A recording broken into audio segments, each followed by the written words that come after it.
Hello friends, আমি শুভম। কিছুক্ষণ আগে আমি একটা খবর শুনলাম, যে খবরটা শোনার পর রীতিমতো নিজেকে মানুষ বলতে লজ্জা লাগছে। কেউ যদি সুস্থ স্বাভাবিক মানুষ হয়, তার নিজেকে মানুষ বলতে লজ্জা করবে এই খবরটা শোনার পর। মানুষ এই শব্দটার থেকে ভরসা উঠে যাবে এই খবরটা শোনার পর। আমি কিছুক্ষণ আগে ইন্টারনেট স্ক্রল করছিলাম এবং সেখানে না একটা খবর দেখতে পেলাম, যে খবরটা দেখে আমি এত শকড এবং রীতিমতো আমার চিন্তা ভাবনার বাইরে, যে এরকমও জিনিস পৃথিবীতে হতে পারে, এটাও কোনো মানুষ করতে পারে।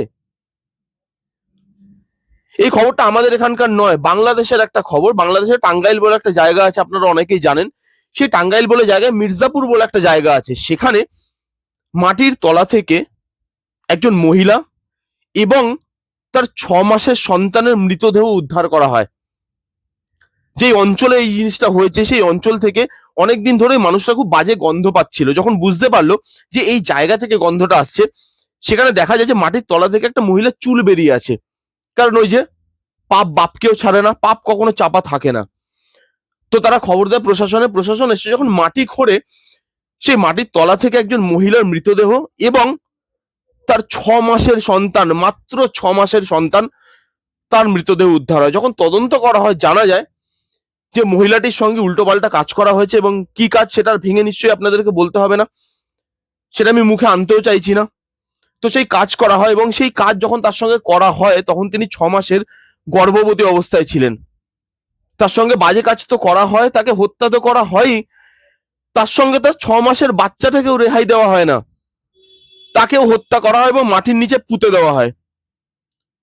পুলিশ এখন তদন্ত করছে, এখনো পর্যন্ত কাউকে ধরা যায়নি, যেটুকু আমি শুনতে পেলাম।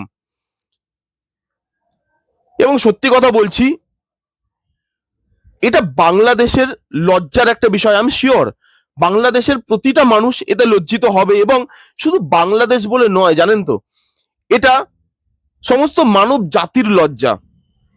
আমরা মানুষ, আমাদের অস্তিত্বের জন্য লজ্জা এটা, যে আমরা এই সমাজে থাকি, যেই সমাজে তারাও বাস করে। তাদেরকে মানুষ তো বলা যায় না, তাদেরকে দানবও বলা যায় না, তাদেরকে পশুও বলা যায় না, তাদেরকে কি বলা যায় সেটা আমি জানি না। আমরা তাদের সঙ্গে একই মাটিতে বসবাস করছি, একই পৃথিবীতে বসবাস করছি, একই সমাজে বসবাস করছি, এবং তারা আমাদের আশেপাশেই হয়তো ঘুরে বেড়াচ্ছে। সেটা বেশি লজ্জার। এটা শুধু বাংলাদেশ বলে তা নয়, এটা সমস্ত মানব জাতির লজ্জা। আজকে যদি বাংলাদেশের জায়গায় এটা পৃথিবীর যে কোনো জায়গায় হতো, সেটা তাদের জন্য লজ্জার, সারা মানব জাতির জন্য লজ্জার। এবং এত কিছু হওয়ার পরেও এসব জিনিস প্রতিনিয়ত আমরা খবরে দেখতে পাচ্ছি, শুনতে পাচ্ছি। এগুলো বন্ধ তো হয়নি, এগুলো ক্রমাগত বেড়ে চলেছে। এবং কেন বেড়ে চলেছে জানেন? কারণ তাদের মনে আমরা ভয় ঢোকাতে পারিনি। এমন একটা শাস্তি আনতে হবে এই কাজের জন্য, সেই শাস্তি তাদেরকে দিতে হবে যখনই আগামী দিনে কেউ এরকম করার কথা ভাববে, তার নয় শাস্তি দেওয়ার কথা যেন মাথায় ঢোকে। তার যেন একবার হলেও মনে পড়ে যে আমি এই কাজটার কথা যে ভাবছি, এই কাজটা করব, সেটার ফল কি হতে পারে, আমাকে কি শাস্তির মধ্যে দিয়ে যেতে হতে পারে।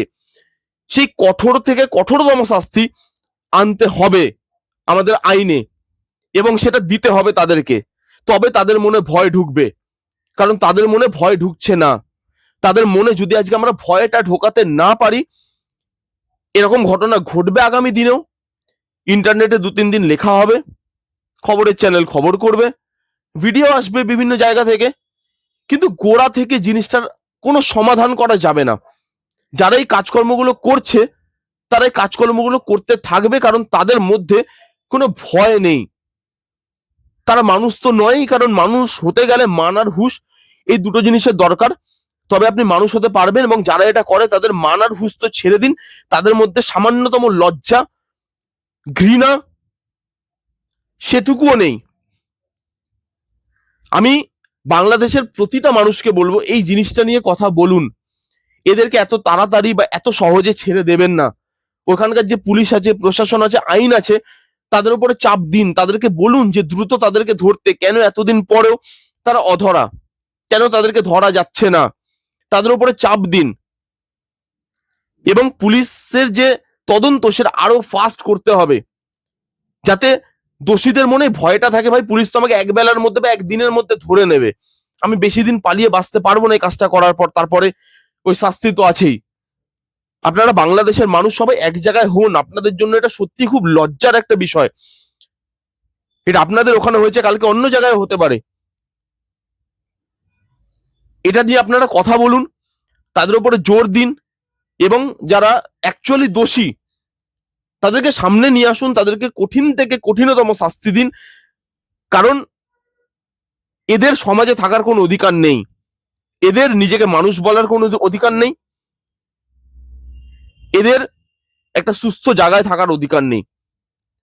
এরা মানুষ রূপে পশু, পশু বললেও পশুদের লজ্জা করা হয়।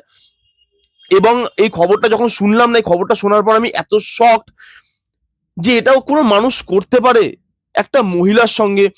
আজকে মহিলাদের জন্য কত আইন বেরিয়ে গেছে, কিন্তু তারপরেও আমরা একজন মহিলা, একজন 6 মাসের সন্তান, তার সেফটি সিকিউরিটি দিতে পারছি না। তাহলে আমরা কোথায় আছি, কেন আছি, কেন নিজেকে মানুষ বলছি? এই প্রশ্নটা নিজেকে একবার করুন। সে আপনি বাংলাদেশের মানুষ হন আর নাই হন, যদি আপনি মানুষ হন তাহলে প্রশ্নটা নিজেকে একবার করুন। খুব লজ্জার একটা বিষয়, এবং সেই জন্যই এটা নিয়ে আমি কথা বললাম, আপনাদেরকে জানালাম। এটা নিয়ে কথা বলার ছিল।